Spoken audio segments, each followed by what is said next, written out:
Salut, salut, bienvenue. Notre leçon du lundi commence. Il est question aujourd'hui de sang, d'un sang qui sauve. Dans cette leçon, aujourd'hui, je mets en évidence Exode 12, verset 13. Le sang vous servira de signe sur les maisons où vous serez. Je verrai le sang et je passerai par-dessus vous. Il n'y aura point de plaie qui vous détruise quand je frapperai le pays d'Égypte. Mes amis, il y a un symbole extrêmement fort dans la leçon d'aujourd'hui concernant la Pâque, pour cette époque, pour ce moment-là.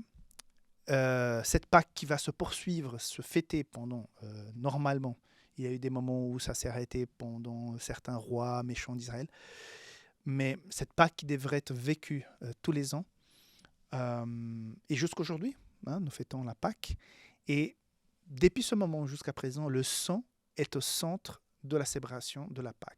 Ce sang qui fait en sorte que cette plaie passe par-dessus et qui n'atteigne pas les enfants de Dieu. Donc on va aller en profondeur.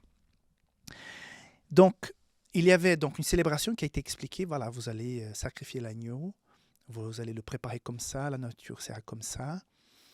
Mais surtout, les symboles sont là et le sacrifice est là. Mais surtout, il faut mettre le sang sur les linteaux. Il faut que le sang soit visible. Donc, l'idée du sang qui sauve, elle est très importante et elle est très présente depuis ce moment-là. Il n'y a pas de salut du péché sans le sang versé d'un innocent, d'un être qui n'avait rien fait. Et parce qu'il y a sa pureté, son innocence, fait en sorte que cette innocence remplace la culpabilité qui pesait sur des personnes. Mais grâce à ce sang innocent, le salut est là pour boucler la maison, la famille, la personne, pour que la mort ne puisse pas atteindre ces personnes-là. À quelque part, c'est la même chose jusqu'aujourd'hui, puisque le sang de Jésus-Christ, quand nous l'acceptons, qui a été versé sur la croix, a été aussi versé pour nous. Et à ce moment-là, notre péché, notre culpabilité est lancée sur Jésus et sa pureté, son innocence nous est donnée. Et quand il y a donc la déclaration de culpabilité, nous sommes coupables. Ok, le péché est là, nous avons cette tendance méchante dans notre cœur. Mais il y a la grâce, la bonté, l'innocence de Jésus qui est un rempart et qui empêche les conséquences de ce péché qui est la mort pour nous donner la vie. Et donc ça, jusqu'aujourd'hui. C'est un plan magnifique, injuste, puisque nous n'aimons pas quand quelqu'un innocent paye pour un coupable. Quand nous sommes témoins d'une action injuste vis-à-vis de quelqu'un pour bénéficier une autre personne, un coupable, cela nous touche énormément et nous voulons faire justice. Mais la plus grande injustice est celle qui a souffert Jésus, créateur de toutes choses, de toute la création, mais qui est mal reçu par sa création, qui est tué par sa création, pour sauver certains de sa création. Mais à quelque part, c'est la plus belle preuve d'amour qui puisse exister.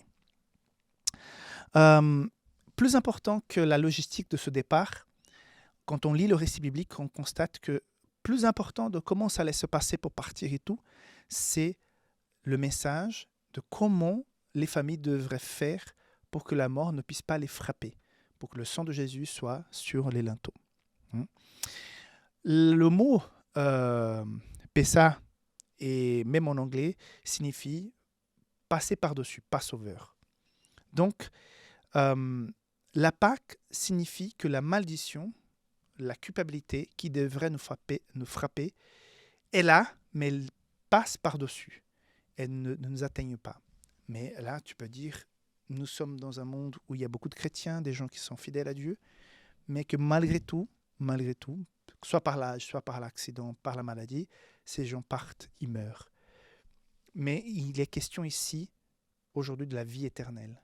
C'est vrai que sur ce moment-là, il y a plusieurs personnes qui ont été protégées par ce sang sur les linteaux, mais que plus tard ont payé aussi leur rébellion, même s'ils ont été sauvés dans un premier temps, plus tard, ils se sont rebellés contre Dieu, à certains ont voulu rentrer en Égypte.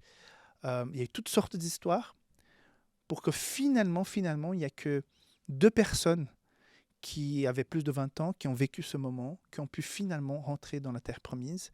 Tous les autres sont restés dans le désert. Certains, bien sûr, sauvés, mais d'autres qui ont même s'ils ont eu la protection à ce moment-là, ils se sont perdus après parce qu'ils ont suivi leur propre orgueil, comme il était question hier dans la leçon.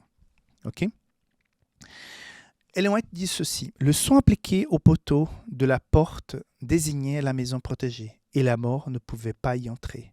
C'est l'œuvre de Dieu par laquelle il se glorifie. La vie qui nous est donnée, c'est pour la gloire de Dieu. C'est lui qui nous propose ça. Il n'y a aucun mérite en nous. La seule chose que nous devons et nous pouvons faire, c'est de l'accepter. Donc, toute la grâce, la bonté, l'amour que toi et moi, nous puissions ressentir, ce n'est pas grâce à quelque chose qu'on ait pu faire. C'est vraiment gratuitement offert par le Seigneur.